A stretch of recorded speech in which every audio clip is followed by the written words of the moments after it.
You can let him listen to what she's got to say. Do you understand me? Do you understand me? Mr. Doolin, Mr. Doolin. I'm sick of it. Mr. Doolin. We've had 4 years. He can give her 3 minutes to say what she needs to say.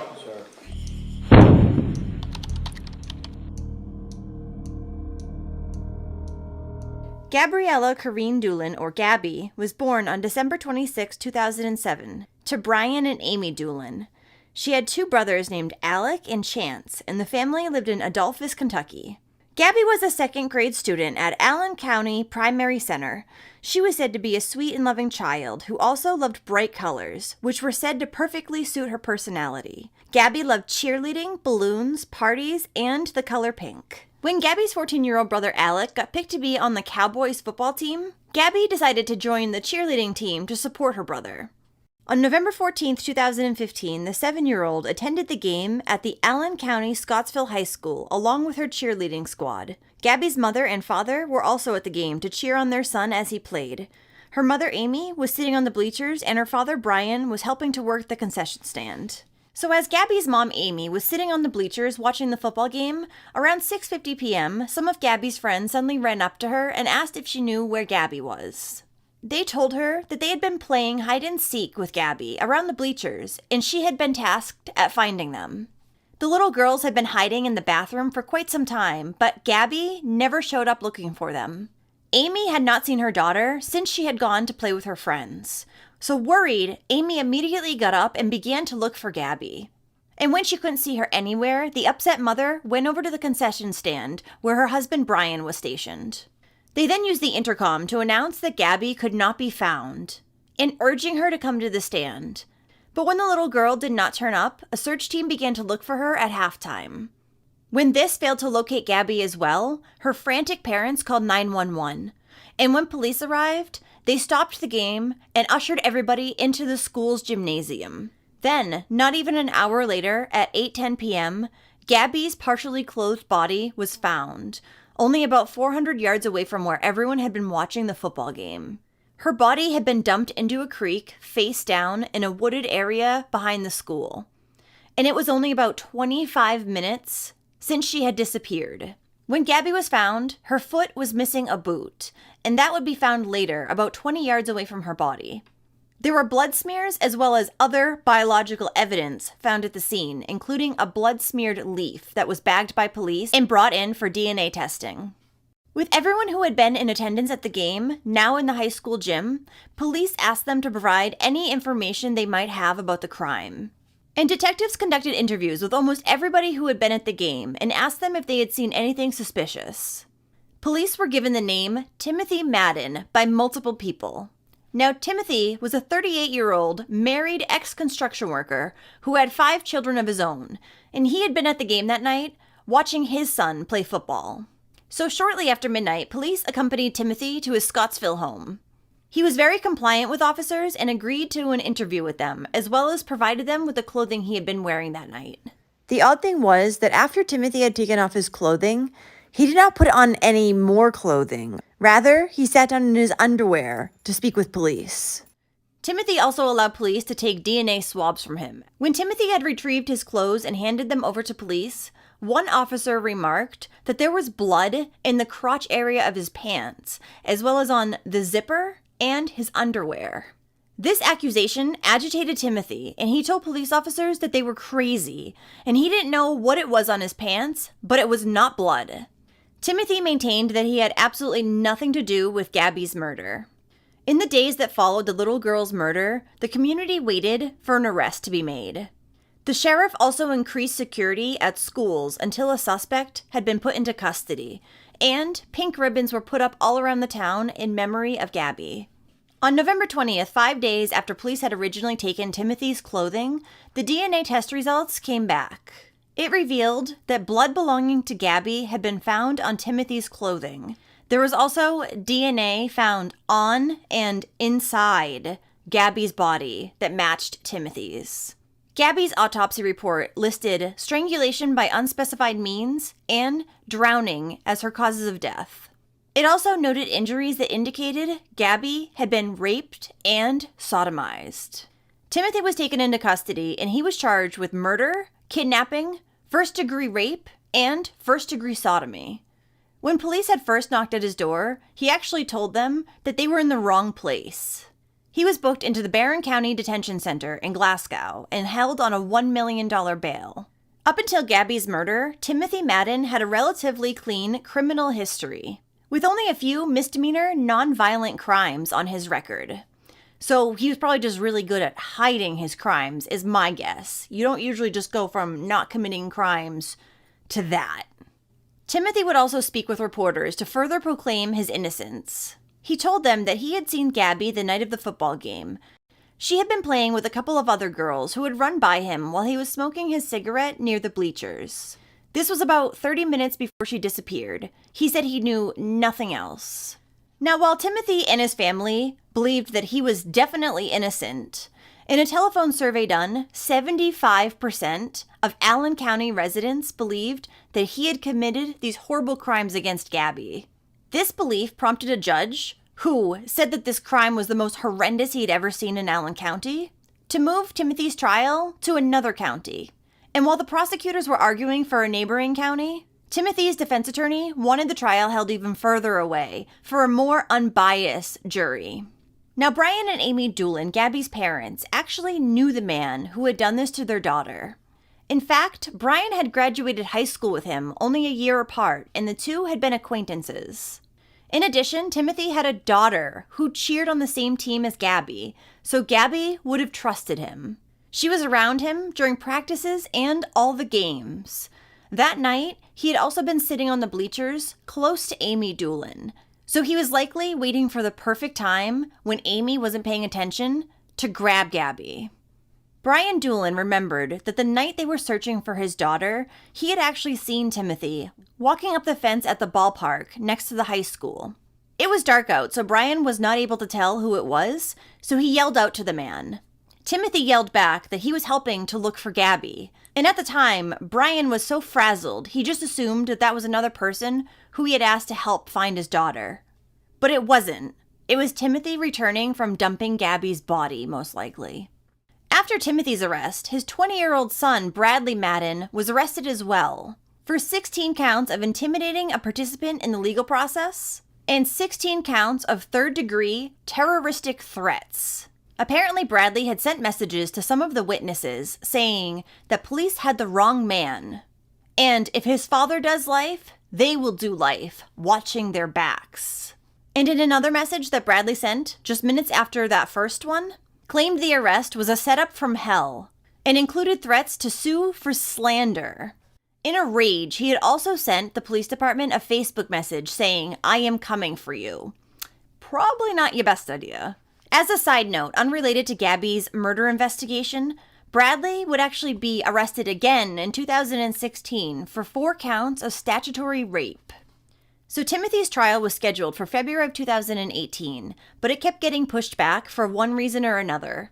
A few months before Timothy was finally going to face a jury and possibly the death sentence, his attorney came out and said that the case was not as open and shut as it looked. Defense attorney Travis Locke claimed that police had been desperate to solve the horrific, high-profile case as soon as possible. So they had focused on his client, who had no history of violence or sexual misconduct. This, he said, had excluded more likely suspects. Timothy's defense attorney also tried to claim that there was no evidence that Timothy's clothing had any blood on it from that night. In addition, he said that the clothing Timothy had worn the night of the football game did not appear at all dirty or damp, even though Gabby's body had been found in a creek in a wooded area that was full of damp leaves and dirt. Timothy's defense attorney also said that no witnesses said that they had seen Timothy with Gabby that night, and some had identified a different man altogether, one with a long beard and a brown coat. Some witnesses had said this man looked suspicious and out of place, and Timothy also claimed that some of the children that had been with Gabby that night had also seen the man and told police about it. And one little girl had told police that she had seen Gabby wearing pink being carried off by that other suspicious man. And some of the witnesses who had been shown a photo of Timothy Madden did not identify him as the person that they had seen. Another thing his defense attorney was saying, and this is probably just Timothy's way of covering up his crimes, in my opinion, but during the time that Gabby was missing, he had apparently sent numerous text messages with pictures of the game to his wife. And Timothy had also made a phone call during that time. But what about all that damning DNA evidence? Well, his attorney said the police had claimed they would have a 2-page DNA report back in about a week. They said this would definitely incriminate Timothy, but his defense attorney had not yet seen it. And he said this analysis could now take another several months. Timothy's attorney claimed that he had made numerous requests for the DNA reports over the past year, but he had been continually ignored. And the defense wanted this report so that they could see how strong the DNA evidence actually was, as well as how it had been handled in the lab. During the course of the investigation, in addition to the DNA samples that had been collected from Timothy, police had also collected samples from his son, Bradley Madden, and from another man who had helped the Doolin family search for Gabby. This man had recently been arrested on a sexual abuse charge, which is why they ran his DNA. But Bradley Madden and the other man were eliminated as possible contributors to the DNA that matched the sample collected from Timothy Madden. Timothy Madden's trial was set for September 4th, 2019 in Hardin County. But shortly before, he unexpectedly changed his not guilty plea to guilty so that he could avoid getting the death penalty. So the case had taken so long to go to trial because in 2019, a new prosecutor had taken over. And partway through the process, Timothy had also gotten a new public defender. A judge had also granted Timothy's lawyer's request for a DNA retest, which had taken quite some time to finish. So Timothy pled guilty to murder and kidnapping, and he would take an Alfred plea on his other charges of first-degree rape and sodomy. And an Alfred plea is when you're pleading guilty, but you're not actually admitting that you did it. Do you then admit that you committed the offense of kidnapping of Gabriella Doolin? Guilty. Do you admit that the Commonwealth can meet its burden of proof that you committed the offense of rape first degree, as well as sodomy first degree of Gabriella Doolin? Guilty. And finally, do you admit that you committed the offense of murder of Gabriella Doolin? Yes. How do you plead? Guilty. This plea deal, of course, came with the approval of Gabby's family. They decided that Timothy pleading guilty, instead of being given the death sentence, was better than the lengthy trial process they might face, as well as the prospect of a long appeals process had he been put on death row. Even though Timothy Madden would not stand trial, prosecutors were allowed a full day to present the evidence that they had against him, though the details of the evidence that were presented in court that day were never made publicly available. So on October 23rd, the judge agreed with what the plea deal recommended, which was life in jail with no possibility of parole. And Gabby's mother would give a victim impact statement during this hearing, saying, "Because of you, we lost our baby girl before she was even 8 years old." And at one point, Amy Doolin asked Timothy in her impact statement, "Why did you do it? There's no reason you can give. Gabby was an innocent little girl at her brother's football game." But as she spoke, Timothy Madden decided to turn his attention to his attorney instead. Gabby's father, Brian, aggravated by this, spoke up to the attorney and Timothy, and he said, Sir, that's the most disrespectful thing I've ever seen. Give us just a minute. We've had 4 years waiting. This is all we've asked. We haven't asked. Not enough respect. And you're an attorney. You're placing on the taxpayers. Absolutely. We're off the record. Let's take a brief recess, if you'll please. 3 minutes. You can't give somebody 3 minutes to say something? We're in recess at this time. This child deserves better than this. and after the short recess, Gabby's mother was able to finish reading her victim impact statement. And a family member of Timothy Madden made a statement on his behalf during this hearing. He said Timothy was a loving person who was always there for his family. Yeah, cool. Gabby's funeral was held on November 19th, 2015 at Scottsville Baptist Church, and she was then buried in Allen County Memorial Gardens. Members of the Scottsville community lined the streets holding pink and blue balloons to release as a hearse drove by carrying the little girl. Teammates and coaches at Allen County come. The team that we were playing the night that we lost my sister, they came and it meant a lot. When we left following the hearse that day, we were in amazement. It was a parade. I'd never seen anything like it. For a funeral, the businesses had closed down, the people was out with balloons. There's Gabby t-shirts everywhere. That was all the way from the church to the graveyard. Her death affected so many in South Central Kentucky and nationally, and nearly 1,000 people contributed more than $40,000 to a GoFundMe account to help Gabby's family. And on the night of November 14th, 2016, a year after Gabby Doolin had been so brutally assaulted and murdered, more than 500 people in her community gathered for a vigil, alongside Gabby's parents, Brian and Amy, to honor and remember their little girl. Brian Doolin spoke and he said, "I ain't no speaker, but I have love in my heart. I've never endured anything like this. All I want to do is hold my baby. Hold your babies tight. I'd love to hold Gabby just one more time. Just hold her tight." The vigil that night included a pink balloon release, a moment of silence, and numerous speakers. And many of them stressed that the entire community would be standing behind the Doolin family. In November of 2020, Operation Gabby Doolin was put into place. This joint federal, state, and local operation was aimed at exposing child predators in the Kentucky community. There were investigations conducted in Elizabethtown and Louisville, which ended up resulting in multiple state and federal arrests. Gabby will not be forgotten. As you look behind me and you see the Kentucky State Police and you see our U.S. Attorney's Office and you see ATF and you see the Marshal Service and LMPD and E-Town Police Department, that's because we know how incredibly important it is to protect our children. I'm here this morning to announce the culmination of Operation Gabby Doolin. 7 individuals, predators, are no longer on the streets of our Commonwealth, taken off the streets in her name. We're going to continue to work hard. The 7 individuals that have been charged and are in the process of being prosecuted, that again is a commitment, a redoubling of the effort to make sure that her name lives on and do everything we can, state and federal law enforcement community, to protect our most vulnerable.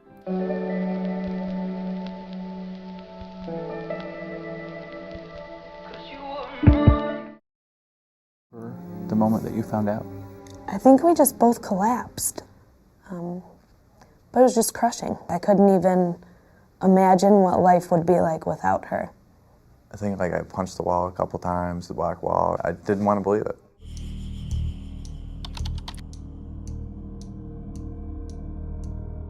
Riley Ann Fox was born on March 31st, 2001, in Kankakee, Illinois, to her parents, Melissa and Kevin Fox. She also had a younger brother named Tyler. Riley was funny, kind, talkative, and sweet. She was a bit of a tomboy who wasn't afraid of getting dirty, and she loved going fishing with her father and brother. She also really liked coloring. Riley's favorite color was pink, and the show she loved watching the most was Dora the Explorer. Dad! Hi. Hi. I love you. I love you. Little Riley grew up in Wilmington, Illinois, and she was very much loved by her entire family. On June 5th, 2004, the little girl and her brother Tyler went to their grandmother's house for the day, while their father Kevin attended a festival with his in-laws, and their mother Melissa went to Chicago overnight, so she could attend an early morning breast cancer awareness walk with a few friends. Even though Kevin got home very late, around 1 a.m., he still went to pick up the children at their grandparents' and brought them back home to sleep. The family was going to Chicago the following day to meet Melissa and see her go across the finish line. They had even made some posters earlier that day to cheer her on. When the children and their father arrived back home, Kevin realized that he had washed their bed sheets earlier, but forgot to put them back on their beds. So instead, he placed Riley on the couch and her brother Tyler on the love seat to sleep. Kevin then went outside to have a cigarette, before heading to his room where he watched TV for a little bit and fell asleep around 2:33 a.m. The next morning, shortly before 8, he was awoken to Tyler in his room, saying that he couldn't find Riley anywhere. After searching around the house, Kevin noticed that both doors were open, even though they had been shut the night prior. At the time, he assumed that Tyler had just opened them up while looking for his sister. Kevin also found that Riley's favorite blanket was still on the couch. At first, the father believed that his daughter was just hiding because she and her brother loved to play hide and seek. So he continued to search throughout the house for her. But when he was unable to locate Riley, Kevin called up the neighbors whose children she liked to play with to see if they had found her. But they hadn't. So at that point, Kevin contacted the police. This was close to 40 minutes after he discovered that Riley was missing. My daughter is nowhere to be found. How old is she? 3? She cannot find your 3-year-old daughter. No. The thing is, he didn't call 911. He called the non-emergency number 411, a decision that many would consider rather suspicious later on. So Tyler came into your room and woke you up? Yeah, he shook my leg and said, "Dad." And I said, "What's up, buddy?" And he said, "Dad, Riley's gone." Melissa was away that weekend, taking part in a walk for breast cancer in Chicago, so Kevin began searching for Riley himself. He thought perhaps Riley had wandered next door to play with a friend, or maybe she was hiding in the bushes, but he couldn't find her. So then I started panicking, and then I kept telling myself, this can't be. Meanwhile, in Chicago, Riley's mother, Melissa, was nearing the end of her walk when she called her husband to check in. Police had previously told Kevin to not call his wife about Riley's disappearance so as not to worry her. When the parents spoke, Melissa said that Kevin sounded startled and she knew immediately that something was wrong. He told her that Riley was gone, which made Melissa hit the ground and her phone fell out of her hand. She then rushed back to Wilmington, where she found dozens of officers and volunteers searching for Riley. They were looking in ditches, nearby woods, and the town's forest preserves. Just a couple hours later, 2 volunteers would find 3-year-old Riley in the Forsyth Woods County Forest Preserve, a public park a few miles from Wilmington. She was deceased and was discovered face down in a creek. The little girl had been bound and gagged with duct tape. She was still wearing the pink and white flamingo shirt that she had on when she went to bed the night prior, but her pants and underwear were missing. Riley had been viciously SA'd, then drowned. At about 3:30 that afternoon, volunteer searchers Christine Lopez and Lisa Romano were scouring the banks of this creek in a public park just 2.5 miles from the Fox house. I can't even explain it. I just had this really bad feeling about this place, and that's why I came here. And then Christine noticed what she first thought was a bag of groceries in the water. And that's when I saw her. She was face down in the creek. On June 11, 2004, more than 6,000 people gathered at St. Rose Catholic Church to attend Riley's wake. The little girl was wearing the same princess dress that she had picked out and worn as a flower girl in her uncle's wedding just weeks earlier. Riley's funeral was held the next day at Wilmington's Oakwood Cemetery, where mourners wore pink ribbons and butterfly pins in her memory. Among those in attendance at her funeral were 2 detectives from the Will County Sheriff's Department, who were there to watch the little girl's father, Kevin Fox. This was because authorities had begun to suspect that he had something to do with her murder. A few weeks after Riley's death, detectives asked to speak to her 6-year-old brother, Tyler. His parents agreed, and for over an hour, a forensic interviewer questioned him about his sister. During this time, the little boy was recorded, and it said that he told the interviewer, who seemed to be pushing Kevin's guilt, 168 times that his father had nothing to do with it. In the video, Tyler was seen crouching in his chair, covering his face, and crying, yet the interviewer still continued on. Can you take Riley outside? No. Did you see Dad carry her out just for a little bit? It's okay if you did. Did you see Dad take her out for just a little bit? Was he carrying her? No. Did you know who took Riley out of the house? I don't know. Or who did she go with? I don't know.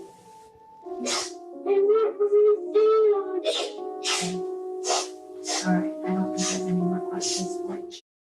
Even though Riley's older brother was not giving investigators the information that they clearly wanted, they still pushed forward with the belief that the little girl's father, Kevin, was guilty of her murder.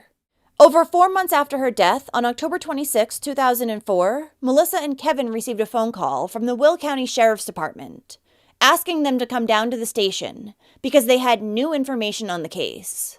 The parents believed that they had finally caught the person who was responsible for their daughter's murder.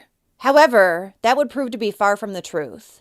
Upon their arrival at the police station, the parents were separated and brought into 2 different interrogation rooms. About 8 hours into Kevin's interrogation, Melissa was told that her husband failed a polygraph test. She was already aware that police were looking at him with suspicion, as they had previously come to her looking for any damning evidence against him. But Melissa was positive that her husband loved Riley, and he had nothing to do with her death. After detectives told Melissa that Kevin had failed his polygraph, she was allowed into the room to see him. However, when she informed her husband that she didn't believe the police and she knew he was innocent, officers no longer wanted her to speak with him. According to the mother, a sergeant pulled her out of the room, yelling obscenities in her face, insisting the entire time that it was Kevin who had murdered their 3-year-old daughter. This is a claim that the Will County Sheriff's Office has denied. Just hours later, at approximately 8 a.m., detectives announced that Kevin had confessed to killing his daughter. By that time, he'd been questioned by authorities for about 14 hours straight and hadn't slept in over 24 hours. A detective also falsely told the father that they had fiber evidence implicating him in the crimes, as well as a video surveillance tape from a nearby mobile station that showed his SUV driving past at 4:50 on the morning of Riley's death. According to police, Kevin had confessed that he accidentally killed his daughter when he opened up a bathroom door and slammed it into her head. This was early Sunday morning, and he had panicked, deciding to stage her death as an abduction and murder. Detectives also claimed that he had SA'd Riley as part of his cover-up, then dumped her in the nearby creek. Kevin Fox was placed under arrest, and he was charged with first-degree murder. It was announced that authorities would be seeking the death penalty against him. Immediately after his arrest, Kevin began denying that he had anything to do with Riley's death. He claimed that detectives had threatened and coerced him into giving a false confession. After that, the Foxes hired an attorney named Kathleen Zellner, and she started finding holes in police's theory almost immediately. Kathleen and her team of private investigators went to Wilmington to reenact the crime to see if it fit Kevin's confession. However, Kathleen alleged that the current in the creek where Riley's body was found wasn't strong enough at the spot where her father said he had placed her to have moved it to the place where she was later found. The attorney also discovered that the door that Kevin said had been the one that struck Riley in the head and killed her was much too flimsy to have caused such severe injuries. This, of course, was not enough evidence to get Kevin's charges dropped, though. Then, in her review of the Will County Sheriff's investigation, Kathleen found that there had been DNA evidence collected that was untested. A rape kit had been done during Riley's autopsy, but the DNA that they had uncovered was never sent in for examination. Kathleen was able to get a private lab to then test the DNA. And when the results came back, they showed with 100% certainty that Kevin was not the donor. Additionally, the results of the polygraph that the father had supposedly failed were later said by an expert witness to be fabricated. Kevin was released from jail the very next day, on June 17, 2005, and the charges against him were dropped. He had spent 8 months in jail, wrongfully accused of his daughter's murder, and at a time where his family needed him the most.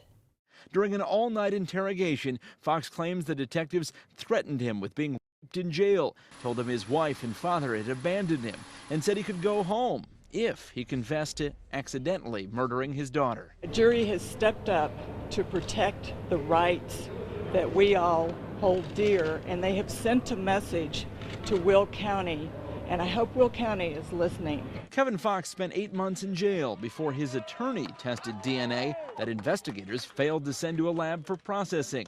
It showed someone else was involved in Riley's murder.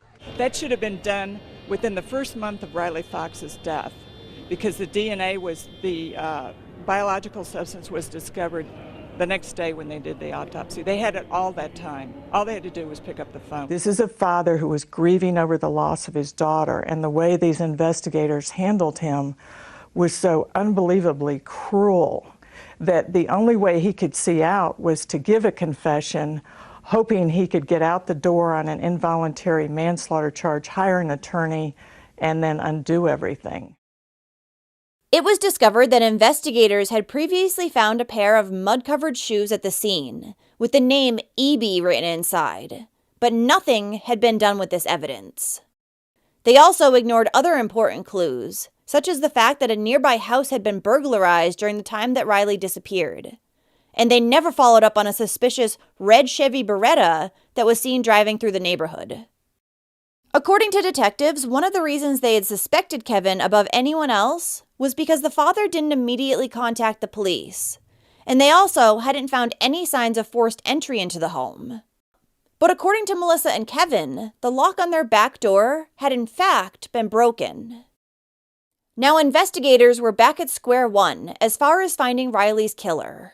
In the meantime, Melissa and Kevin filed a civil rights lawsuit against Will County Sheriff's Office, multiple sheriff's detectives, the former Will County State Attorney, the polygraph examiner, and the forensic interviewer who had spoken to 6-year-old Tyler.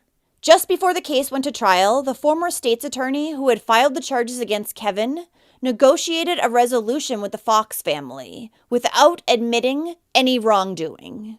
Former Will County State's Attorney Jeff Tomczak reached a settlement with the Foxes just before the civil trial began. The current head prosecutor, Jim Glasgow, released a statement saying, "We continue to stand behind and support our detectives and the manner in which they conducted themselves throughout this investigation. It has always been our contention that the sheriff's deputies acted properly during the interview of Kevin Fox and that they had probable cause to arrest him."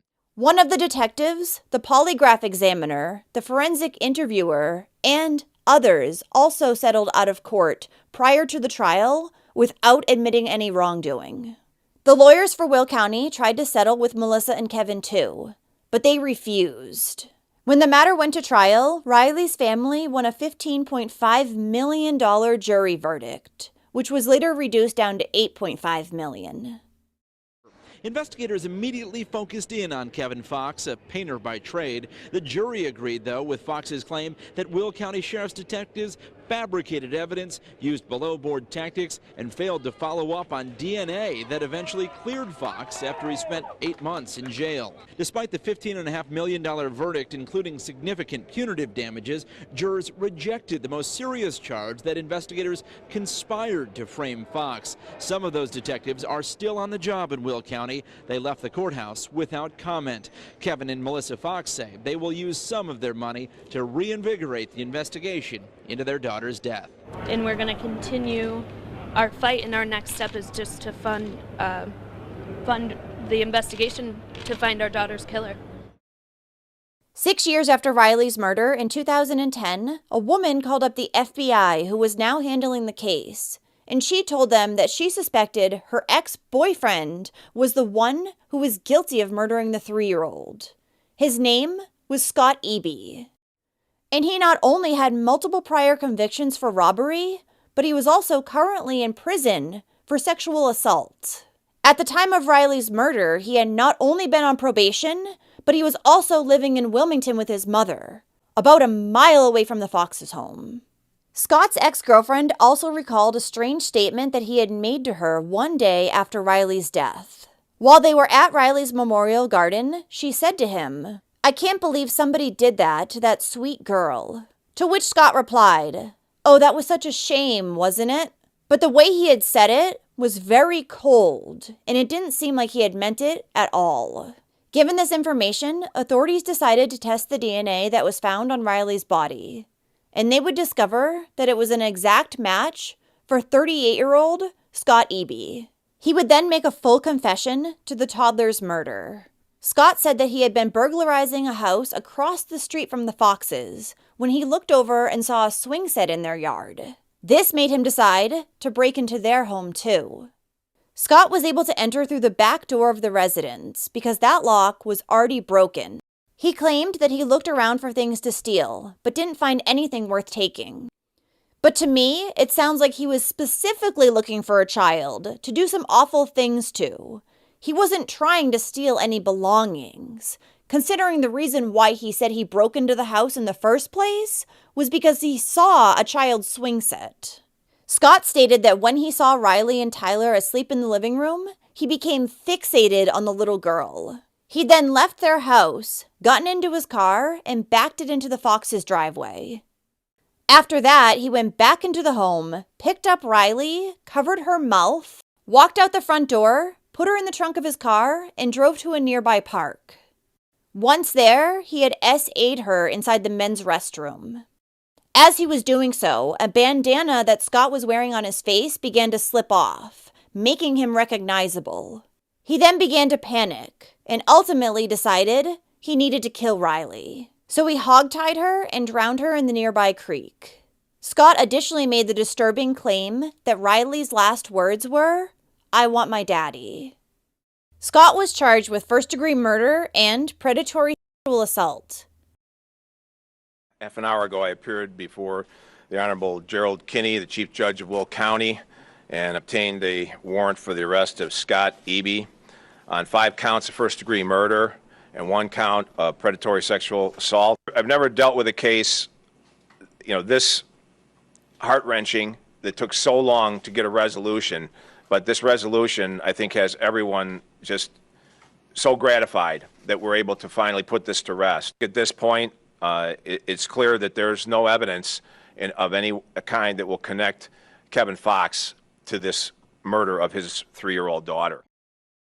Once he'd killed her, Scott threw his, get this, Department of Corrections issued sneakers into the river. He told detectives that this was a stupid mistake, and he expected that it would lead them to him much sooner than it did. Since his name was written on the tongues. But since the shoe size did not match Kevin's shoe size, investigators had completely disregarded them. Makes a lot of sense. Further incompetence in their investigation was also discovered. Scott claimed that he had gotten rid of Riley's underwear and pants in a trash can that was right outside the men's restroom. But these items were never discovered at the scene by investigators. Officers had also used this bathroom to urinate while they were there, clearly contaminating it and completely missing the awful things that had happened to Riley in there. Apparently, in the hours following Riley's disappearance, Wilmington police had made a visit to Scott's house. A friend had reported that he was threatening to take his own life, so a welfare check was conducted. When Scott answered the door for officers, he reportedly threw up and then asked them if they had found the little girl yet. He was also said to be barefoot and covered in mud at the time. Yet for some reason, I guess police officers did not think that the 2 incidents were at all related. While Riley's mother, Melissa, said that Will County officials and detectives who were involved in her daughter's case never apologized for what they had done to the family, when Scott Eby was arrested, a spokesperson for the Will County Sheriff's Office issued a public apology. In November of 2010, Scott pleaded guilty to his charges in order to escape facing the death penalty. During Scott's sentence hearing, Riley's mother, Melissa, spoke to the man who had killed her daughter. She described him as pathetic and a disappointment to his mother, family, and society. Melissa said, "I came to face you, so you would know how important standing up for Riley was to me. She was defenseless that night, and that makes you a coward and a monster. I can only wish I could cause you the pain you put Riley through. You stole her from our home, put her in the trunk of your car, SA'd her, and then drowned her." Melissa continued, "Although you took Riley from me, you cannot take the time I shared with her. I will always treasure those memories and feel so lucky to have had the privilege and honor to have been Riley's mom. Riley is the one we will all remember. She's our little princess." Ultimately, Scott Eby was sentenced to life in prison without the possibility of parole. He stole something very important from the world. You know, she's gone. And there's not this amazing girl here anymore, but there's disgusting people like him here. After her death, Riley's parents had another daughter, but not long after, they ended up getting divorced, and they later both remarried. However, in March of 2023, Riley's father, Kevin, sadly died in a car crash in Arkansas, where he was living with his new wife and children. Even though Riley's mother, Melissa, no longer lives in Wilmington, she still often goes back to visit Riley's grave, as well as the memorial garden that was dedicated to her. She says that she now prefers to focus more on the day that her daughter was born, March 31st, rather than the day that she was taken from her. In October of 2023, 52-year-old Scott Eby, who was serving a life sentence at Menard Correctional Center in Illinois, died.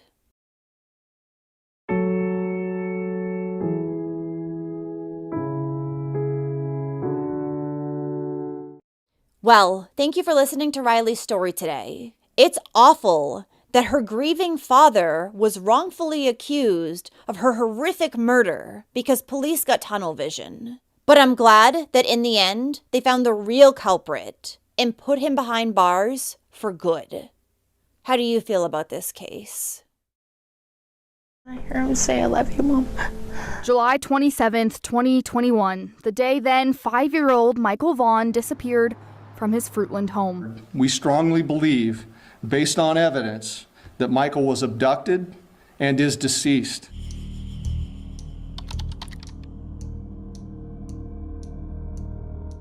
Michael Joseph Vaughan was born on June 24, 2016 in Fruitland, Idaho, to his mother, Brandy Neal, and his father, Tyler Vaughan. He also had a younger sister and a few older half-siblings from one of his parents' previous relationships. Michael was affectionately called Monkey by his family, and he was described as being a friendly, curious boy who loved camping, monster trucks, and playing in the mud. He was also very outgoing and frequently asked to play with the other children in his neighborhood. 5-year-old Michael lived with his mother, father, and his 18-month-old sister at their home on Southwest 9th Street in Fruitland. On the evening of July 27, 2021, his mother Brandy went into work, and Tyler stayed home to watch Michael and his little sister. During this time, Michael began playing video games on his Nintendo. Around 6:40 p.m., his father Tyler went into the other room to change his little sister's diaper and order some pizza. He was only gone for about 15 to 20 minutes, but when he came back, Michael was nowhere to be seen. Tyler was in a panic, and he called up Brandy, who immediately rushed home from work. The father also called police at 7:21 p.m. and reported Michael as missing. He told authorities that his son had last been seen wearing a Minecraft t-shirt and blue boxer-style shorts with flip-flops. When Brandy arrived home, there were already police officers and concerned neighbors surrounding the area. They were all searching for Michael. An official missing persons alert was sent out at 8 p.m. that night. Now, neighbors reported seeing the 5-year-old between 6:15 and 6:30 p.m. He was outside of his home at a nearby residence. Apparently, Michael had been knocking on some of the neighbors' doors, asking if their children could come out and play. But he'd been turned down, and the neighbors told the young boy that he should return home because it was getting late. This would be the last confirmed sighting of the 5-year-old. Police, search parties, dogs, and drones searched the area for Michael. Canines were able to track the little boy's scent, and it led them to the end of the street, away from the nearby farm field, to the right of their house, then stopped abruptly. In the end, no trace of the little boy would be found. He would have come out of the garage. The front door is pretty hard to get out of, and you can hear that opening. She says her son was looking for older neighborhood kids to play with. He went to a neighbor's house. He went to another neighbor's house and another neighbor's house. Typical, she says, for a summer night here, but with Brandy at work and her husband inside checking on the toddler and ordering dinner, neither parent knew Michael took off. After that, there wouldn't be any updates in Michael's case for months. The search for Michael will not stop until he's found, and the search remains very active. As I've said to the public, the effort may look a little bit different from time to time, but those of us in law enforcement leading the search and the investigation, Michael's on the top of our mind. He's our top priority, and finding him is an intense daily part of our lives. Then, in October of 2021, authorities released some photos of a man who was seen walking through the splash pad area of Crestview Park around the time that Michael disappeared. They said they were looking to identify and speak with this man. He was described as being white, in his late 20s to early 30s, wearing black shorts, a white t-shirt with cut-off sleeves, a dark hat, and dark sneakers. While this man was said not to be a suspect or a person of interest, police wanted to talk to him to determine his whereabouts and see if he had any more information that would help their investigation. This man wouldn't end up being publicly identified until years later. Then in November of 2022, police announced that they had received a tip that led them to make an arrest in Michael's case. A woman named Stacy Wandra, who lived a few blocks away from the family, was charged with failure to report a death. At this time, Sarah was out on bail on a firearms charge related to a robbery. A search warrant was also issued for 35-year-old Stacy Wandra's home, located on Red Wing Street, that she shared with her husband, Stacy Wandra. Police then began digging up their backyard, looking for Michael, but they wouldn't find anything. Cadaver dogs did, however, alert officers to the scent of human remains. Police said, "We completed the excavation to a depth of 4 feet of the entire backyard and removed over 250 yards of dirt. Prior to backfilling the yard, the dirt was meticulously sifted for any potential human remains. We did not find Michael's remains. Investigators strongly believe that based on the evidence, Michael was abducted and is deceased, and that his remains were buried and later moved from the property." At the time of Stacy Wandra's arrest, she told police, "Oh, wow. The Most High God just told me that Stacy was the one who killed him and buried him in the neighbor's backyard." When she was later asked to show police where the boy's body was buried, she pointed to a spot near her front door, then said that her husband Stacy buried him in the backyard near the shed. So that's 3 different places she said he was buried at this point. Sarah was arraigned a few days after her arrest, and when the judge informed her of her rights, she replied, "I don't have any reason to be silent because I didn't do anything wrong." At the time, Sarah's husband Stacy was behind bars as well, on unrelated charges. Sarah continued to insist that she had nothing to do with Michael's death or disappearance. It was her husband who had buried the 5-year-old in the backyard near their shed. But Sarah claimed that her husband was not the one who had hurt Michael. Instead, she insisted that a man named Adrian Lucien, who previously lived with the couple, had been the one that had done it and was scared to tell anybody. Regardless of these claims, neither Stacy nor Adrian would be placed under arrest, like Sarah was. Not that her arrest really mattered either, because the charges against her would be dropped a few months later in April of 2023, due to insufficient evidence. Sarah, however, is currently in jail and will be there till at least 2026. She's being held on charges of aggravated assault with a deadly weapon and concealment of evidence, but these are unrelated to Michael's disappearance. Following Sarah's charges being dropped in relation to Michael's case, there was no new news for over a year. Michael's mother, Brandy, who was completely distraught by the disappearance of her son, was said to have slept on the couch every single night, just waiting for the day that he would come walking through the door. Unfortunately, that never happened. I don't even think hell is the right word. Stay back on the stove. It doesn't feel hot. She describes her son as pure excitement and joy, seen here in a home video learning to bake. Stay back, stay back. Real homemade cookies. We made real homemade cookies. Stacy Wandra would go on to do several YouTube interviews, and he would say that he had seen a young boy playing outside by himself on the day that Michael disappeared. But he insisted that he had nothing to do with the little boy vanishing. He'd previously told the media a different story, however. I just know that I wasn't around for any of it. Like I said, I've never even heard of this kid. I've never seen this kid. Never knew anything about him. Then in January of 2025, a new interrogation video of Stacy emerged online. Apparently, Michael's mother, Brandy, had obtained it after she filed a public records release with police. The video shows Stacy talking on a FaceTime call to officers. He's telling them where they can find Michael's remains during the excavation of his backyard in November of 2022. Stacy said that he, Adrian, and another man who lived in the home named Brandon Shirtliff had witnessed his wife Sarah burying Michael's body there. Stacy also told officers that the boy's mouth would be covered with duct tape. I'm hoping that you will help me a little bit more. I'm over here, I'm in your home. Okay. So I need a little bit more direction about where Michael is at. Go out the back door, or? Okay. I can't. Can you turn the camera around so I can show you? We're gonna flip it around right now, stand by. Right here. There you go. Okay, so I'm going out the kitchen door. And that's some equipment. That is some equipment. Okay, where do I need to go? Okay, face to the right. Like right where the dirt piles are. Right where the dirt piles are. About how far off of the fence? Go ahead. Okay, walk over there and you point us to where it needs to be. Okay.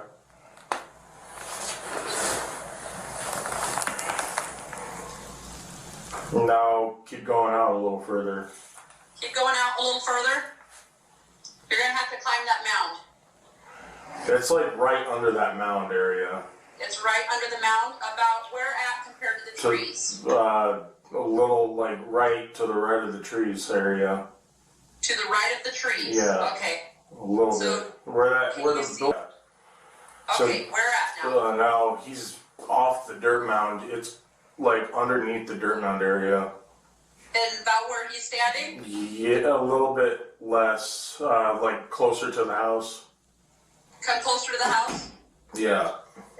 And what is he wrapped in? He should be, it should be a garbage bag. Okay, what color is the garbage bag? It would either be white or black. We only had two colors. Okay. Do you have any other suggestions for us, Stacy? Like I said, that's where he was buried. Okay. That's the last place I had known. Again, haven't been home for quite a while, and a lot of shit, you know what I mean? So the only other place I would say, if he's not in that backyard, is go to Cuna, to Brandon's house, and check in the backyard by the tree area. Okay, well, we're going to finish here first, and then we'll cross that bridge when we get there. Okay. Is the duct tape still going to be over his mouth? It should be. Okay. I didn't watch take them off. Okay. So you should have everything intact as it was. After this video was released, it would still be another 9 months until there was another update in Michael's case. Then on October 31st, 2025, it was announced that 33-year-old Stacy Wandra, who was already in police custody on other unrelated charges, was now also being charged with first-degree murder, second-degree kidnapping, and destruction of evidence. Michael's mom sent us a statement Friday morning saying their family is filled with mixed emotions. She says in part, quote, "All we have wanted is for Michael to come home. Knowing that charges are coming forth to these monsters, we pray that they will finally tell us where Michael is. Michael deserves to be home with his family. We are here. We want justice. Michael will get his justice. We want Michael home, and we're never going to stop until we have Michael home." This was all the information that there was on Michael's case up until recently when Stacy's arrest affidavit was made public. It revealed many new details, including that on August 2nd, 2021, a few days after Michael disappeared, canines had been given the scent from the little boy's sneakers, and they searched multiple neighborhoods near Michael's home. Out of the 300 different houses that they sniffed out, they were only interested in one, the Wandra's house. A neighbor told police that he had seen Michael riding a pink big wheel tricycle outside of Stacy and Sarah's house on the day he disappeared. Another woman who lived nearby said she had seen the same tricycle in the Wandra's garage in spring of 2021. Then yet another neighbor told authorities that he had seen this same tricycle discarded near some bluffs that were close by to the Wandra's home. On the day that Michael vanished, at 3:23 p.m., police said that a surveillance camera spotted Stacy driving his white Lexus and pulling into a parking spot at the community splash pad. He was seen exiting the driver's side door, then walking over to the passenger side of the car. He then began testing the exterior door handle to see if it was locked. After that, Stacy walked back to the driver's side and left. The individual who was caught on video surveillance that police had previously asked for help in identifying was also revealed in this affidavit. This person was the Wandra's friend, Brandon Shirtliff. The video showed him walking in the area of Three Rivers Way at 5:08 p.m. on July 27th. He was then seen walking in the area of the splash pad at 5:18 p.m. and again seen walking through a wooded area that led to the Wandra's home 10 minutes later. When Brandon was asked by investigators what he had been doing, he said that he was out looking for the little boy. But this was hours prior to Michael going missing.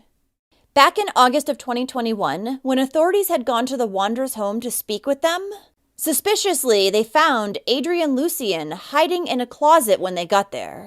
Adrian then refused to commit to a statement and wouldn't give authorities his social security number. When Stacy and Sarah were interviewed the same day, they claimed to have slept until noon. And they denied being home around 6:30 p.m. when Michael went missing. But cell phone data from Sarah, Stacy, Brandon, and Adrian showed that they had all been in the area that night. After Michael disappeared, police noticed a big change in Sarah's social media activity too. She began posting a lot more frequently on her TikTok and was now posting about Jesus, God, and sometimes even reading the Bible. In one video, Sarah admitted to breaking all 10 commandments, one of which, as you know, is thou shalt not kill. In another video, you can see 5-year-old Michael's missing person flyer in the background. She additionally began standing along the highway near a Love's gas station, holding a sign that read, "Repent of your sins," and that the end of time was near. Police said that Sarah had been seen driving a GMC truck out of the neighborhood around the time that Michael disappeared, and she had made inconsistent statements as to why. Shortly after the boy went missing, Sarah and Stacy additionally sold their phones, lost or sold their vehicles, and got rid of much of their furniture. On top of that, the couple began searching online for rental houses in other states and financial assistance in other areas. When Sarah was interviewed by detectives again in October of 2022, she became emotional and began telling them that God was going to help her find the little boy. She also said that God had forgiven Hitler for his sins, so therefore God had redeemed her of her sins. About a month after that, in November of 2022, Stacy asked to speak to detectives and said that he wanted to be given a deal. It was at that time that he finally admitted that Michael had been inside his house on the night he disappeared. Stacy also confessed that the tricycle that the little boy had been seen riding had previously been inside his garage. Then Stacy told police that he and his friends had kidnapped Michael with the intent to sell him. He claimed that it was Adrian's idea to sell the little boy, and in return, he and his wife Sarah would get $10,000. When Stacy had first seen Michael that day in July of 2021, he said that his wife Sarah was carrying him into the house. According to Stacy, Sarah was frantic and trying to figure out what to do with Michael because the little boy was crying. So Stacy suggested that they put him inside a duffel bag. Sarah additionally duct taped the little boy's mouth to keep him quiet.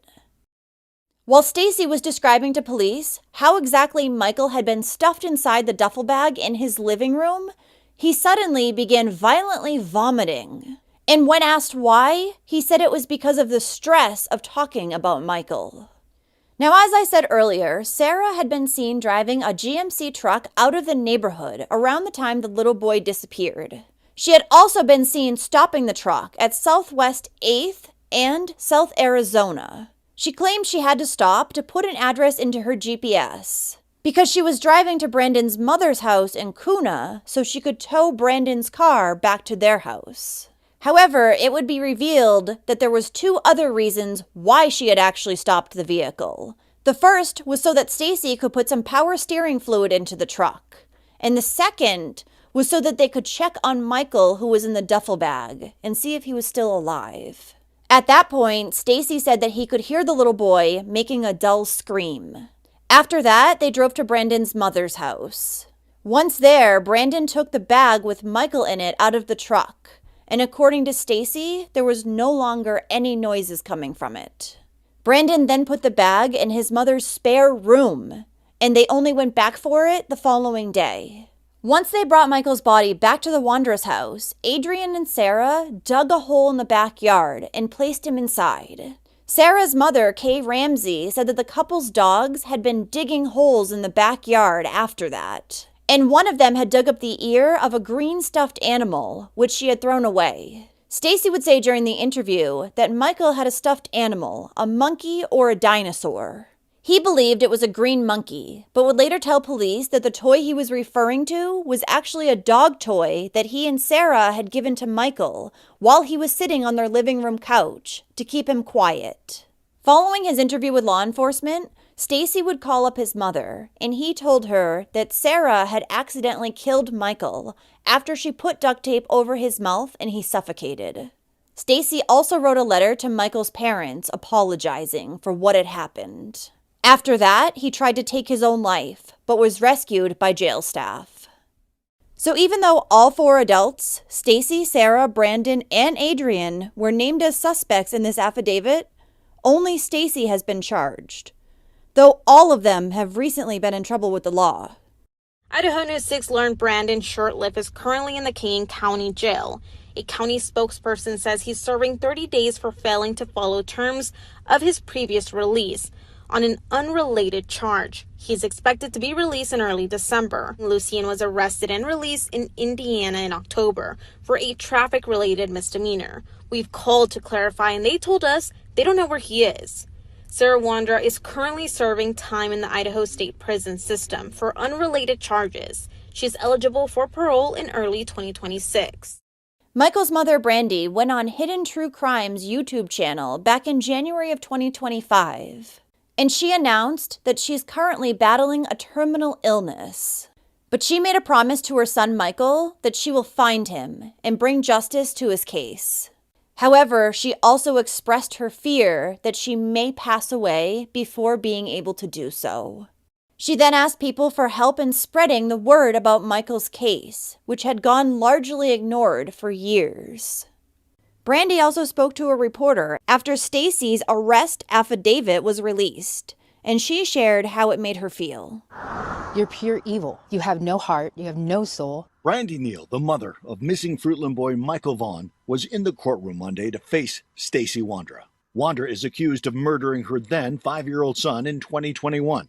I asked Neal why she went to the courthouse on Monday. So hopefully he could see my face. And I need to be at every one of the arraignments and the hearings. I need to know where my son is and what they did to him in the entirety. Would you think you'll ever get the answer as to why? No, because there is no answer to why. Why would somebody hurt an innocent little boy? What answer could you give? What answer could you possibly give? How scared was he? Did he ask for me? Did he ask for Tyler?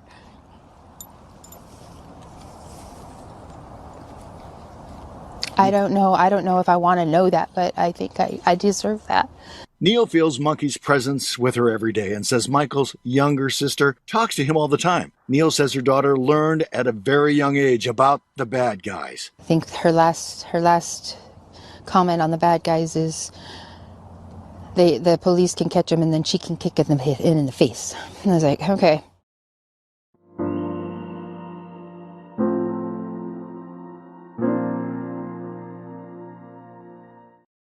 Well, thank you for listening to Michael's story today. I honestly can't believe that it's taken this long to prosecute anyone in his case, but I'm glad it's finally happened.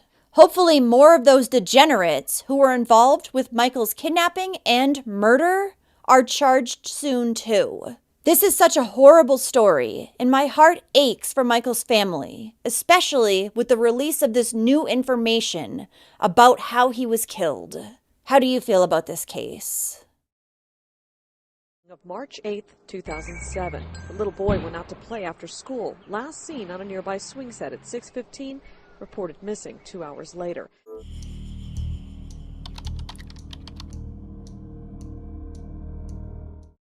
Christopher Barios Jr. was born on January 2, 2001, to his mother, Latrina Keith, and his father, Christopher Michael Barios Sr., also known as Mike. He was a happy, shy, and compassionate little boy who loved superheroes, especially Batman and Superman. Christopher was often seen running around the trailer park where he lived, pretending to be a superhero. He also loved cats, playing baseball, the cartoon Ben 10, and playing with his many siblings. Christopher's mother was currently serving time in jail, so the little boy lived with his father's girlfriend, and his half-brother, in a trailer that was located on Horseshoe Lane in the Canal Mobile Home Park in Brunswick, Georgia. The home was just a few properties down from where Christopher's grandparents lived, which was a big help to his father, who worked often. Every day, Christopher's grandmother, Sue Rodriguez, would wait for him as he got off the school bus. Then she would care for him till around the time that his father got home from work. So on March 8, 2007, around 2:45 p.m., Christopher got off the bus like usual and walked towards his grandmother's home. He then played there for about a half an hour before returning back to his house. Around 3:30 p.m., a neighbor would see the little boy playing on his porch with a few action figures. Later, around 6 p.m., the same neighbor saw Christopher playing with some toys in a yard down the street. It was shortly after that Christopher's stepmother realized he was no longer at his grandmother's, and she began to look for him. But after not being able to locate him for close to 30 minutes, she called up the boy's father, who was at work, and told him the situation. Christopher's father immediately rushed home, and they began looking through the trailer park, which had an approximate 1.5-mile radius.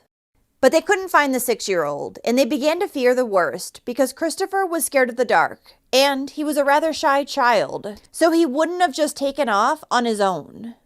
At that point, around 8:15 p.m., Mike called up police and reported his son as missing. The trailer park was soon swarming with authorities and residents who were all looking for Christopher. When dogs were brought in, they were able to trace the boy's scent from a swing set where another child had recently seen him to a wooden dock that was near the canal, but it was there that they lost his trail. Whether it's the thickness of the woods or murky canals, volunteers searching for 6-year-old Christopher Barios say the words "give up" is nowhere in their mindset. It's Carolyn Knabb's first day out to search with her son John. I have 8 grandbabies, and if something like this happened to me, I'd want people to help me. As the daylight hours wind down, plans are already in the works for morning. Bright and early, back in gear. This small community isn't standing down. It's not Jacksonville this time, it's not Savannah, it's us. And now it's our time to come together and do something. Covering 5 square miles in 4 days, police say they feel confident that Christopher didn't just wander off, but was taken. Even though clues are scarce, it hasn't discouraged this community to stop looking, despite emotions that now run deep. He's just a baby. He's just a little baby. And I got 8 of them little babies, all under the age of 11. And we want to find him, and we're hoping and praying that he's okay, that we can bring him home, and that's what we're going to do. Christopher's father, Mike, made a public plea saying, "Anyone who has my son, I want them to know I love my son. I miss him, and I want him to come home." It wasn't long until police announced that they believed Christopher had been abducted, and a Levi call was sent out, which is Georgia's equivalent of an Amber Alert. They also began looking into registered sex offenders in the area, and that's when they started further investigating a man named George Edenfield. George lived with his parents, David and Peggy Edenfield, in a trailer that was right across the street from Christopher's grandmother's home. George had only been living there for about 6 months at that point, but he already had a reputation for making the other residents feel rather uneasy. George was a registered offender who had been convicted back in 1997 after he rubbed his clothed body on 2 young boys. So many of the residents in the trailer park had warned their children to stay away from him. But he was so bold as to just sit there and stare at the kids as they were playing. Recently, Christopher had even told his grandmother that George was nice. Upon hearing this, Sue immediately instructed her grandson to stay away from him and to stay away from his home because he was a bad man. George was currently on probation too, because just 3 days prior to Christopher going missing, he had been sentenced to 10 years of probation for violating his offender terms. This came after he was caught living within 1,000 feet of a playground. But he wasn't the only one in his family that people needed to worry about, because his father, David, was also a registered offender. Back in 1994, he had pled guilty to molesting his own mentally handicapped daughter. And even though George's mother, Peggy, David's wife, had never been convicted of this crime, there was said to be a lot of suspicion that she had also participated. Now, police had really begun to focus their attention on the Edenfield family after a toy lightsaber was found in their front yard shortly after Christopher went missing, and it was later confirmed to belong to the young boy. Making the family look even more suspicious was the fact that when all the neighbors and authorities were out searching for Christopher, the Edenfields stayed inside their trailer. They had, however, been peering through their curtains the entire time and watching as everyone else looked for him. When an officer noticed this unusual behavior, he went and knocked on the Edenfields' front door. Peggy answered, and the family, along with their friend Donald Dale, who was also inside the residence, were asked to step outside to speak with authorities. Strangely, when officers began questioning George, Peggy kept answering for him. So the detective decided to pull him aside instead. It was then that George revealed that Christopher was dead. He said that as he had watched the little boy step off his school bus that day, the devil told him that he needed to kill him. So he lured Christopher into his trailer on the promise that they would play some video games together. Then he had molested and killed him. However, George's story kept changing. 1 minute, he'd say that Christopher was still alive. The next, he'd say that he was dead. But he refused to say where he was, stating that he was too scared of going to prison. George's mother, Peggy, would be arrested the very same day, and her story was that she had come home and walked into her son's bedroom to find him playing video games with Christopher. She told George that the boy needed to go home, but ended up giving in and saying that he could stay as long as the bedroom door remained open. However, when she looked back in there a little while later, she found George molesting Christopher. Then she watched him strangle him to death. George had then washed the boy's neck with soap and water to ensure that no fingerprints could be found. It wasn't long until Peggy's story began to change, and she started to claim that her husband, David, also had something to do with Christopher's death. Once they'd killed him, Christopher's body was stuffed into a black trash bag, and the Edenfields' mentally disabled friend, Donald Dale, had later disposed of him in a thickly wooded area near the Brunswick airport. All 3 family members were charged with concealing a death, obstruction of an officer, and giving false statements. Police then went out to the Brunswick airport on March 15, 2007. And there, just a couple miles away from where Christopher had vanished, they spotted a black trash bag under some brush, close to 15 feet from the edge of the road. As authorities approached it, they could smell decomposition, and inside was Christopher's body. Now, for a while, David had denied having anything to do with the boy's death, but eventually the truth would come out. According to him, he had come home to find his wife and son George alone with Christopher. He and George had then sodomized the boy and forced him to perform oral, all while Peggy watched on and masturbated. This lasted for over 2 hours. Afterwards, Christopher threatened to tell his father, so George announced that they needed to kill him, then proceeded to strangle him. As he was doing this, David decided that he wanted to join in, and he placed his hands over George's, strangling the boy as well. According to David, Christopher was crying, not screaming, just kind of scared. He was saying, "No, stop, stop, stop," while George put his hands around his throat and choked him. I guess it was just instinct. I just wanted to see what it felt like to choke somebody. The 3 family members then continued to sexually gratify themselves because, according to David, it excited them that Christopher was dead. After that, they called their friend Donald and convinced him to help them dispose of the body. Christopher's autopsy confirmed much of what had been told, as it was discovered that he had been asphyxiated. He also had extensive injuries on his throat, genitals, and legs. There was even a human bite mark on his back. Additionally, there was saliva on his back and genitals, and traces of semen on the black trash bag which he had been stuffed into. All 3 members of the Edenfield family would be charged with murder, child molestation, enticing a child for indecent purposes, and false imprisonment. Prosecutors announced that they would be seeking the death penalty against all of them. Later, Christopher's mother had this to say.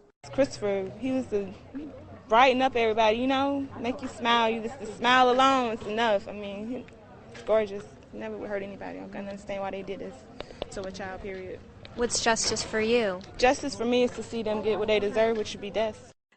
Their friend Donald, who was also arrested, was charged with concealing a death and tampering with evidence.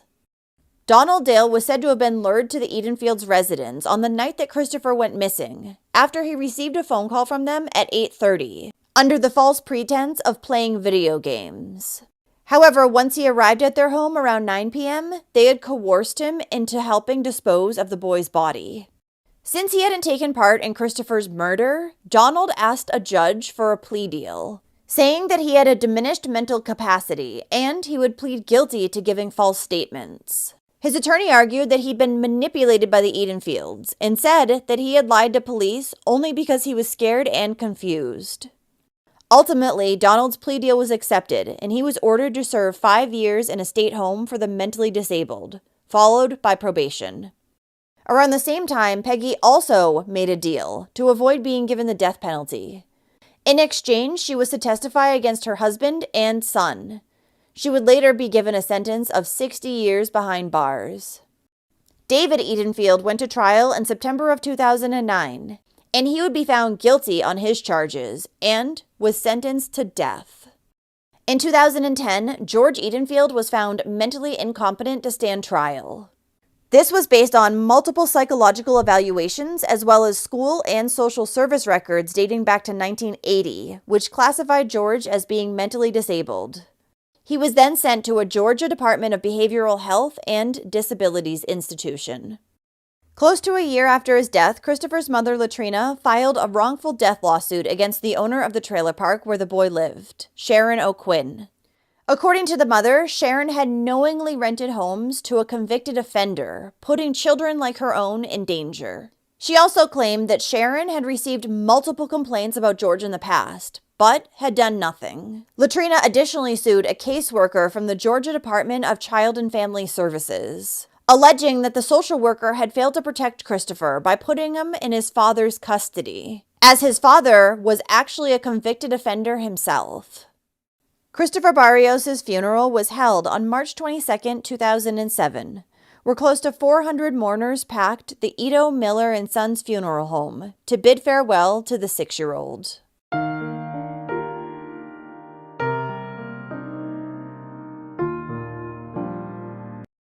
Thank you for listening to Christopher's story today. What the Edenfields did to this poor boy is something that makes me lose faith in humanity. It's unreal knowing that there are entire families of evil and vile people like them out there in the world. What do you think about this one? Malle is now suing the force, claiming officers breached their duty of care for the baby by leaving him at the scene of a domestic violence attack. 12 hours for police to actually go looking for the child, despite the repeated pleas.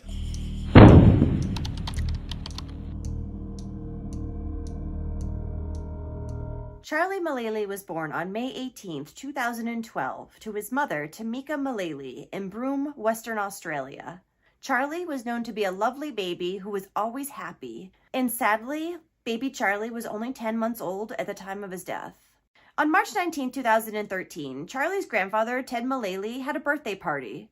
And after that, around 10:30, His Tamika name was and Mervyn Charlie Bell. went to meet up with Tamika's boyfriend at a friend's house. There had been a rumor going around that Tamika's boyfriend, Mervyn Bell, had cheated on her the week before when she had been in Perth, so she decided she needed to confront him about this. When she did, Mervyn erupted and screamed at Tamika, calling her names. So Tamika decided at this point it was time for her to leave. She took Charlie in his carriage and began to walk home. However, Mervyn had been following behind her closely in his car. He was still mad that Tamika had embarrassed him at a friend's house. He had been the one that was supposedly cheating, but she had embarrassed him by asking about it. When he caught up to Tamika, Mervyn got out of his car and brutally attacked Tamika before stripping her naked and then leaving her bruised and bloodied on the side of a road in Broome. Upon witnessing the assault, a neighbor who also happened to be a nurse screamed at Mervyn to get off of Tamika. She then called Tamika's father as well as the police. Mervyn, however, would flee right after this before the police were able to get there. When the West Australia police did arrive, they found Tamika visibly distressed and huddling under her neighbor's carport. She was bloodied all over and wrapped in a borrowed bedsheet. Now, Tamika's dad, Ted, had arrived around the same time the police did, and he was yelling at them that they needed to go arrest Mervyn. But the police were not listening, and they were not treating Tamika like she was a victim of a horrible crime. Rather, like she was a witness, and they were pressing her for details right then and there. Bloodied, bruised, and half naked. They wanted to know the details instead of bringing her to the hospital. One of Tamika's eyes even had blood in it, which signified that she likely had a head wound. Tamika already did not trust the police. So angry with how she was being treated, as well as embarrassed that she was half naked, standing in the middle of a street where she knew a lot of people, Tamika began to scream and swear at the police officers. This soon turned into her spitting at them and then trying to flee. The officers ended up taking Tamika to the ground before putting her in the back of the police cruiser. And the thing is, they did not even need to question Tamika at the time. They already had another witness, the nurse, who was a neighbor who had seen the attack. Ted was begging the police to let them help him calm his daughter down, but instead he was charged with obstructing the police. He was only trying to help. Tamika would later be charged with assaulting an officer. The officers decided that they were going to take Tamika directly to the police station instead of the hospital. But upon Ted's insistence, the police finally agreed that they would bring Tamika to the hospital. Ted, however, not trusting them, given what had already happened that night, decided he was going to follow in his car to make sure they got his daughter the proper medical care. Now, before Ted got in his car to follow the police, he had been holding little Charlie, and he asked the female officer if she could take him and watch him. But she didn't. Instead, Charlie was given to Mervyn's cousin, who happened to live on the same street. When Tamika was finally brought to the hospital and treated, the doctor said had she not gotten medical attention for her injuries pretty soon, they could have been fatal. Her injuries included a lacerated kidney, broken collarbone, broken ribs, a bruised spleen, and a badly bruised face, back, and stomach. Now, while Tamika was being treated at the hospital with her father, Ted, alongside her, Mervyn had gone back to his cousin's house and convinced the cousin to give him baby Charlie, saying that he was going to bring him to his grandfather. So when Ted went to pick Charlie up a little while later around midnight, he was not there. Panicked, Ted returned to the hospital where Tamika was because he knew there was a police officer that was watching his daughter. He informed this officer that Mervyn had taken Charlie and that it was urgent that they start looking for him right away because he had a bad feeling that Mervyn was going to hurt or kill the child. And what the officer replied back to Ted was absolutely unbelievable. He said, "Well, how many cars do you think we've got? We've only got 2. One is tied up here, guarding your daughter in the hospital, and the other one's back at the station, tied up doing paperwork." Since it was apparent that this officer was not going to help him, Ted left and went to the Broome Police Department to tell them they needed to help look for his grandson, Charlie. Police officers later claimed that while Ted was at the station, he was drunk and belligerent. Ted, however, said he had not had a drink in 30 years. So needless to say, they did not take him seriously and did nothing to help him. Ted then called 000 in a desperate attempt for somebody to take him seriously. He told the operator that he was very concerned about his grandson, Charlie, and the operator told him that she would speak to the police sergeant back in Broome, and she would relay the seriousness of the situation. When the operator did just this and spoke to the police sergeant told her, maybe we can get someone out there to help, because Ted had already obstructed the police for hours that night, he claimed. A little while later, Ted would receive an incoherent text message from Mervyn. It said, "Talk to us. I'm putting welfare on to both of yous. Can't even look after your own grandchild. What now? Popo coming for yous? Ha ha." Ted immediately brought this to police in hopes that they could track Mervyn's cell phone and then, therefore, find Charlie. However, police did not follow up on the text message, saying that the $800 to use the mobile network search technology to locate the pair was not available for the incident. Ted told them that he was more than happy to pay for the $800. Then they told him it would take too long. And when Ted asked the police sergeant to just read the text message that he had received from Mervyn, he refused and brushed Ted off, telling him to come back in the morning and speak to the Aboriginal liaison officer. They also told Ted at this time that he needed to stop ringing 000. So the distraught grandfather returned home, thinking there was nothing else that he could do that night since nobody was willing to listen to him. The police would later claim that Ted had called the station after that, telling them that everything was fine, that he had spoken to Mervyn, Charlie was fine, and they didn't need to look anymore, which was anything but true. Police did not file a missing persons report for Charlie, saying that it was common in Aboriginal groups for multiple family members to watch after a child. They also said they did not know about the assault on Tamika, and clearly not giving a damn that Mervyn had a violent criminal past.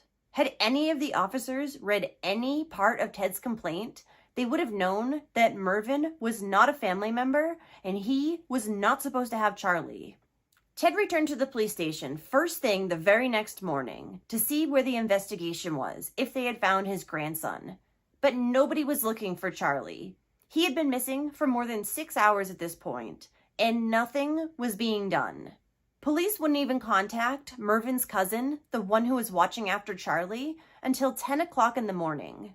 At 12:57 p.m., 13 hours after Charlie had originally gone missing, Broome police finally issued an alert about the little boy to all the local police districts. But the initial report that went out had the incorrect license plate number for the car that Mervyn was driving, so this further hindered the investigation.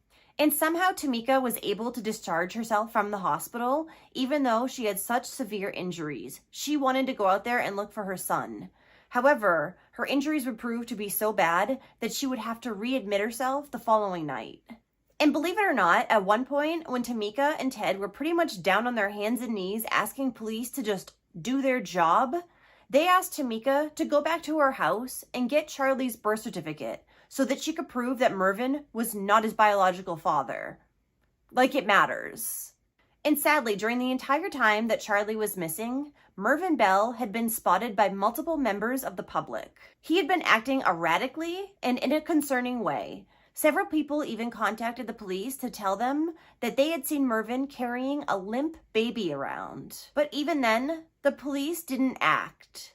And since this had happened in other jurisdictions and the Broome police had not put out an alert yet, they were not notified. Mervyn had driven Charlie almost 1,000 kilometers or 600 miles from Broome to the Fortescue Roadhouse. Mervyn and Charlie arrived there around 1:30 p.m. on March 20th. Mervyn then took Charlie's lifeless body from the car and walked into the roadhouse, where he then put Charlie down on a table where a man was eating a meal and asked someone to call an ambulance. Mervyn then began performing CPR on Charlie, and he proclaimed to everyone around him that all the injuries on Charlie's body that he had from head to toe were all accidental. The man who had been sitting at the table where Mervyn had laid down Charlie's body said that he noticed Charlie was wet all over, had significant bruising all over his entire body, a large welt in the center of his forehead, and a burn mark in the middle of his chest that was peeling. He also said there was some sort of bad smell coming from the little boy's body, but he could not identify what it was. When paramedics arrived, Charlie was not breathing and he had no pulse. He was then declared dead. Charlie had suffered numerous broken bones, including to his arm and leg. He also had a brain injury, third-degree burns, and he had been sexually assaulted. When Mervyn was arrested, he told police that the reason he had taken Charlie was because he wanted to bring him to his father's family near Geraldton. But once the baby had accidentally gotten injured, he was too afraid to take him back to Tamika. But at the same time, he never thought to take the seriously injured baby to the hospital because he didn't think he required medical attention. Mervyn tried to say that the bruises on Charlie's body had been caused when he had fallen out of a moving car. Mervyn said he was going around a roundabout when he hit a curb, and suddenly the door flew open and Charlie fell out. Most ridiculous story ever, but okay. Mervyn said when this happened, he panicked, became upset, and even started to cry. He was so upset that he had injured the little boy, he said, and just cradled him in his arms. He tried to comfort him, but did not check to see if he had any injuries, he claimed. After this incident, Mervyn said that he then wrapped Charlie in a blanket and put him on the floor of the car. They continued to drive, and then later when the sun came up, they decided to stop at a few swimming spots because it had become very hot out. He said at a swimming hole in Caratha, he had placed the little boy on some hot rocks, and that's how he had gotten the burns to his body. Now, it was in the high 90s Fahrenheit or the high 30s Celsius. Mervyn claimed that he then put Charlie into the water to try to soothe his burns. There had also been security footage of Mervyn going to buy some groceries, including beer. He claimed that he was there mostly to buy some chocolate milk and an orange for the little boy that he was going to feed to him later when he woke up. After this, Mervyn's story was that he took Charlie to a beach in Dampier. However, Charlie wanted nothing to do with it, and he just wanted to lay there and sleep. He then took Charlie to yet another swimming spot near the Fortescue River. Here he said the little boy's head slipped underwater, and then after that, he just wouldn't breathe. Mervyn said that while he himself was underwater for about 20 seconds, he felt a kick to his leg, and when he came back up, the baby was face first in the water. Mervyn Bell went to trial at the end of 2014, and he still maintained that he would have never hurt the little boy. Mervyn's trial was heard by a judge sitting without a jury because it was earlier ruled that the evidence would be too graphic and confronting for a jury. More than 100 photographs of Charlie's little body were shown as evidence in court. A forensic doctor testified that the bruising and abrasions to Charlie's body were likely caused by blunt force impact, while his broken thigh bone and arm bone were caused by some sort of mechanical twisting. The forensic doctor also told the courtroom that Charlie's cause of death could not be determined, and this does not happen very often, he said, only in about 1% to 2% of cases. He believes that in addition to Charlie's injuries, he also could have died from dehydration, hyperthermia, or heat stroke. The court also heard from a burns consultant who said that Charlie had appeared to have suffered contact burns and scald-type injuries.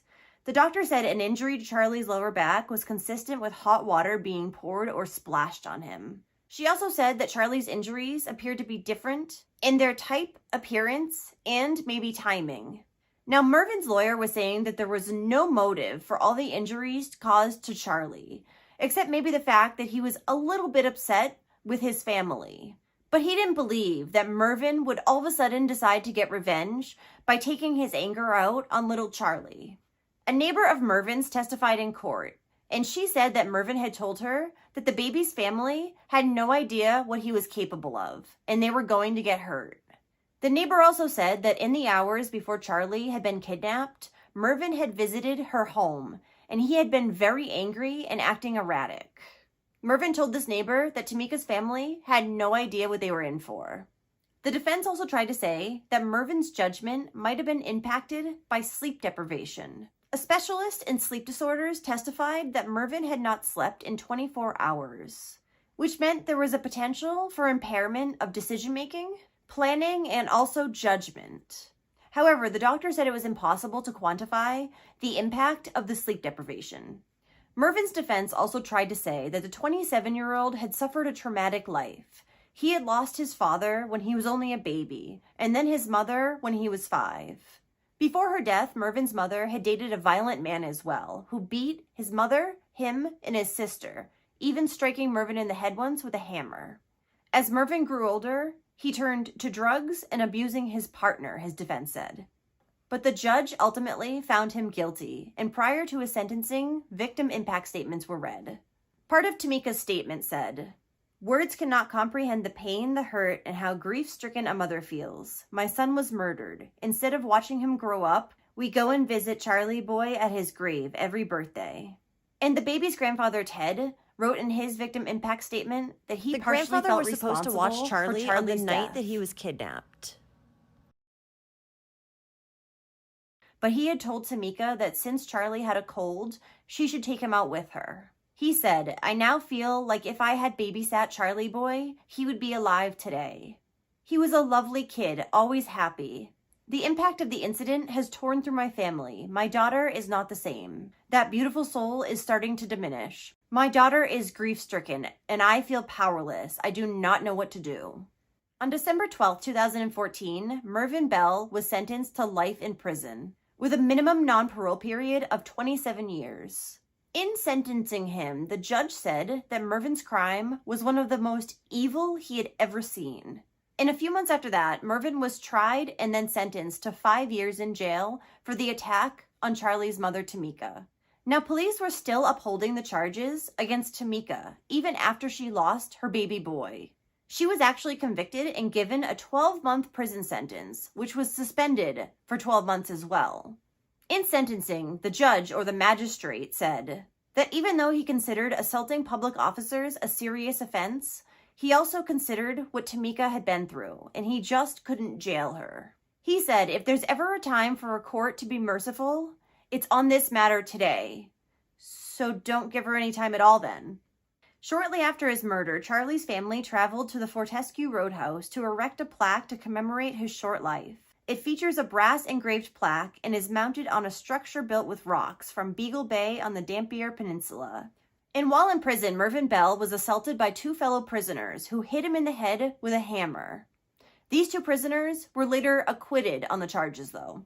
Then on September 9, 2015, Mervyn Bell was found dead in the prison showers. He was believed to have died from self-inflicted wounds.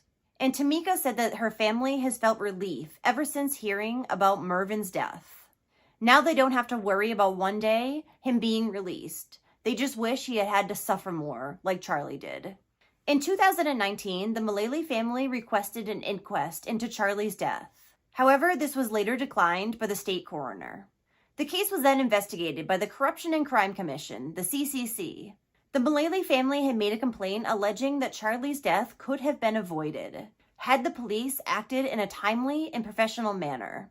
In its report, the CCC said, "While there was a delayed and ineffective response by officers on the night of Charlie's disappearance, it was impossible to know if a more rapid response team could have saved the baby." It ultimately found that there was not sufficient evidence to establish serious misconduct on part of the officers that were involved. Unhappy with the CCC findings, the Malleys took their fight to Western Australia Supreme Court. They argued for an inquest to determine if Charlie's death was caused or contributed to by any action of a member of the police force. But in mid-2020, a judge decided against this plea as well. He too was not convinced that there was enough evidence that police had failed to protect the little boy. And it wasn't until June of 2022 that the Western Australia government finally apologized to Tamika and her father Ted. They were also pardoned on their criminal charges after they had undergone the unthinkable.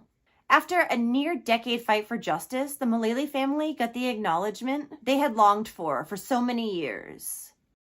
Outside state parliament, Tamika said that the apology meant a lot to her, and she could tell that they had meant it. She says that they heard the truth about what had happened 9 years ago, and it touched them. She's more forgiving than I would be.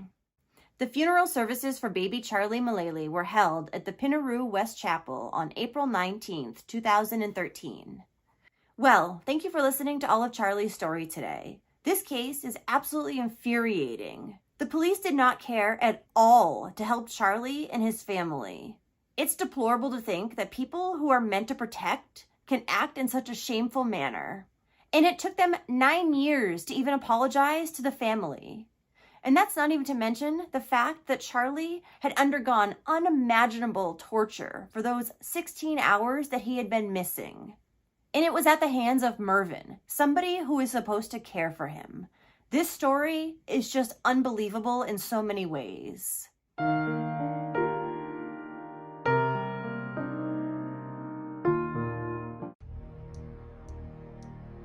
Thank you to all the patrons of A Wicked World.